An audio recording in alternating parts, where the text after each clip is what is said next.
Kalau melihat sekarang, Bapak juga sempat menyinggung masalah hilirisasi. Apa sebetulnya yang dikhawatirkan dari hilirisasi? Hilirisasi itu kalau sekarang, Ya. istilah umum yang dipakai selalu industrialisasi. Industrialisasi. Ya bagi kita ekonomi itu artinya memberikan nilai tambah, Ya. ya kan? Itu hal yang harus dilaksanakan Ya. oleh setiap negara untuk memperkuat nilai tambahnya, ekspornya, employment diberikan seperti itu, dan kegiatan-kegiatan lainnya di masyarakat yang tumbuh karena industri itu. Tidak ada negara yang maju tanpa industri seperti itu. Namun jangan seperti apa yang digambar-gambarkan pada dewasa ini, hilirisasi atau industrialisasi, tapi terjadi semacam monopoli dan juga selalu memberikan suatu kebebasan dan juga memberikan insentif yang berlebihan kepada sekelompok pengusaha yang hampir semuanya berasal dari Cina gitu kan. Seperti nikel semuanya. Kita mempunyai kekayaan nikel yang terbesar di dunia. Ya. Namun 90% dikelola oleh pengusaha-pengusaha dari Cina dengan pajak hanya 1%, dengan kemudian memperbolehkan tenaga kerja yang puluhan ribu masuk.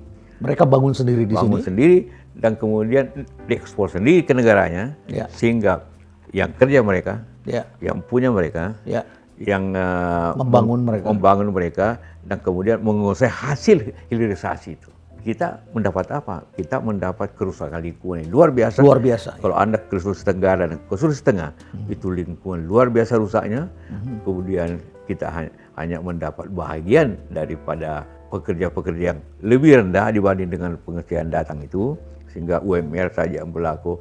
Memang ada pengusaha-pengusaha nasional yang mendapat pendapatan yang baik, kekayaan baik dari hasil izin tambangnya. Jadi hilirisasi ini belum bisa dinikmati oleh bangsa kita sendiri. Tidak 100%, hanya lebih banyak dikuasai atau dinikmati. Untuk dibawa lagi ke sana dan juga oleh pekerja mereka yang datang ke sini. Itu Nilai, real ya Pak JK? Real. Kalau Anda ke Sulawesi Anda akan lihat itu. Tapi ujungnya, kemana pendapatan nilai tambah itu pergi? Kemana hasil itu yang dikatakan berlipat-lipat itu dinikmati? Ada yang mengatakan Pak JK, hilirisasi itu sebetulnya kita belum siap. Karena kita belum memiliki engineer yang mumpuni untuk mengerjakan sejumlah hal tertentu. Jadi kita juga harus menyiapkan sejumlah engineer yang mampu, yang mapan. Apakah itu bisa kita jadikan alasan? Itulah kesalahan pokok di benak bangsa ini. Atau pemimpin bangsa selalu tidak percaya ke rakyatnya. Tidak percaya ke engineer-engineernya. Kalau kita diberikan fasilitas yang sama, semua bisa. Dan Bapak mempekerjakan cukup banyak engineer. Sangat banyak. Dan orang dulu tidak percaya bahwa listrik bisa kita kuasai 100%, bisa kita lakukan. Sekarang kita juga membuat smelter yang cukup besar dengan listrik dari air yang green. Itu tidak ada insinyur dari luar, tapi kita bawa belajar. Seperti kalau listrik kita bawa ke Eropa, ke Norway, ke Austria, dan juga ke Indonesia untuk mempelajari. Dan kemudian mereka pintar, mereka melaksanakan, kita laksanakan sendiri. Jadi hal-hal itu, dan kalaupun tidak bisa, oke, kita bayar konsultan, kita kerjasama dengan pengusaha-pengusaha yang mampu, tapi tidak kerjasama seperti sekarang. Ini yang disebut sebagai mencari learning partner. Partner untuk belajar.